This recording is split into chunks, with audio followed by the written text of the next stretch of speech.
tous, voilà, j'espère que vous allez bien. On va continuer un peu dans la numérologie.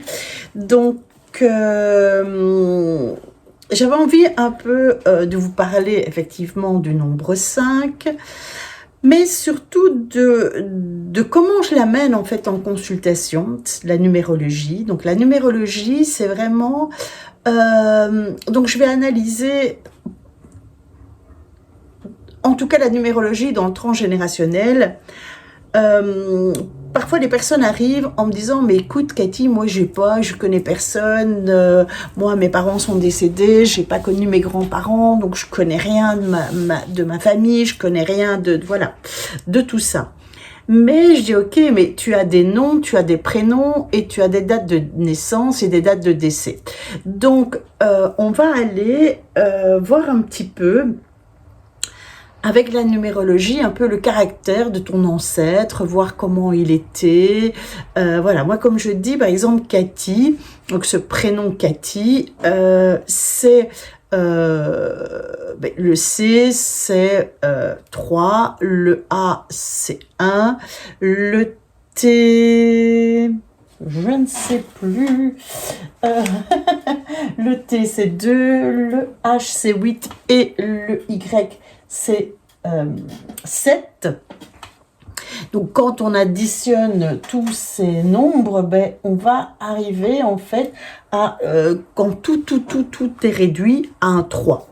Alors, voilà comment je fais en thérapie. Donc, je vais d'abord expliquer en fait ce que c'est que le 3. Donc l'énergie 3, par exemple, c'est l'enfance, c'est la créativité, c'est l'expression. Et par exemple, le prénom Cathy, oui, c'est un prénom que j'entends toute la journée quand on me téléphone, quand mes élèves m'appellent, quand Christophe aussi m'appelle aussi par d'autres noms, mais je peux vous dire qu'en fait, le prénom, en fait, c'est quelque chose qui chante à mes oreilles tous les jours. Donc, effectivement, de le réduire et de le ramener en énergie numérologie 3, effectivement, c'est intéressant de savoir que c'est l'expression, c'est la communication, c'est la créativité. Et c'est vrai que quand les personnes, vous me connaissez bien, c'est tout moi. Donc, effectivement, si par exemple, j'ai mon arrière-arrière-grand-père qui s'appelle...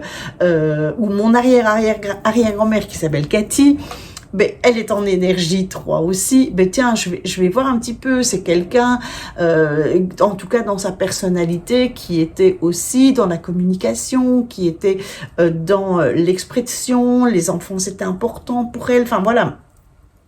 Donc, on va quelque part, à travers un prénom analysé à travers la numérologie, trouver en tout cas les grands traits de caractère de l'ancêtre. Ce que je fais aussi, c'est que je travaille aussi avec le tarot de Marseille.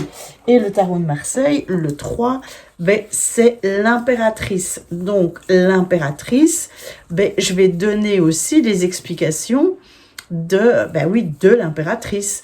Hop, voilà. Je vais expliquer cette carte de tarot, je vais expliquer en fait à quoi elle correspond, quelle est la personnalité, quel est le message caché derrière. Donc vous ne connaissez pas l'ancêtre, mais ce n'est pas grave, vous avez un nom, un prénom et parfois une date de naissance, voire une date de décès.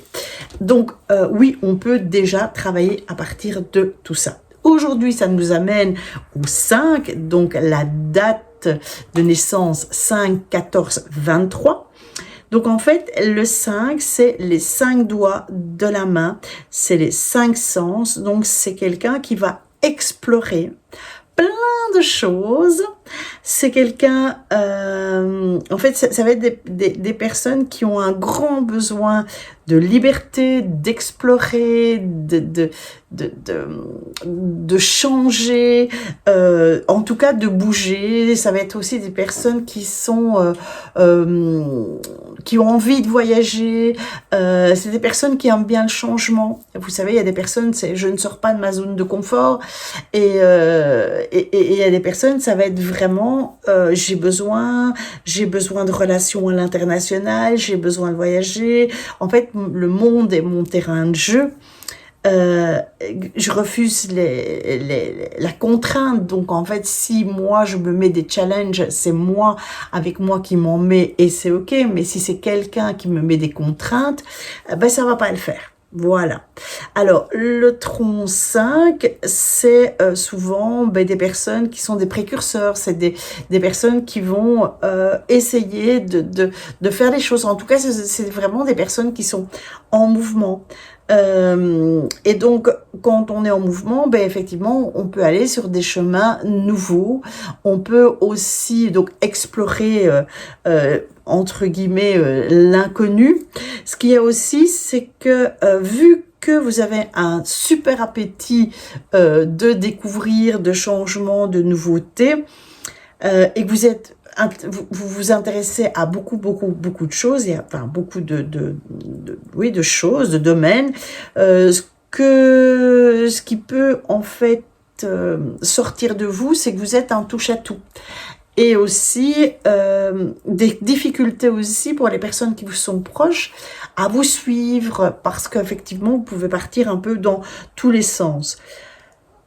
Vous êtes quand même, en tant que 5, des personnes qui ont besoin d'indépendance, d'autonomie, de liberté d'action, et donc de diversifier en fait les situations. Donc voilà. Le 5, par exemple, c'est aussi, il peut être exprimé, c'est le mouvement aussi, hein. Donc, mais c'est le mouvement aussi, j'ai besoin d'apprendre, j'ai besoin de nouveautés. Ça peut être, voilà, le mental, ça va être des nouvelles pensées et des nouveaux penseurs.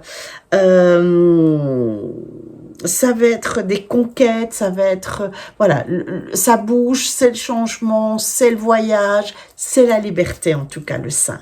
Voilà, donc n'hésitez pas à me laisser un commentaire et dès que vous avez regardé cette vidéo, de la partager, de me faire un commentaire en mettant sous cette vidéo le mot liberté si vous vous reconnaissez dans le 5, vous reconnaissez des personnes qui sont nées donc un 5, un 5, un 14 ou un 23.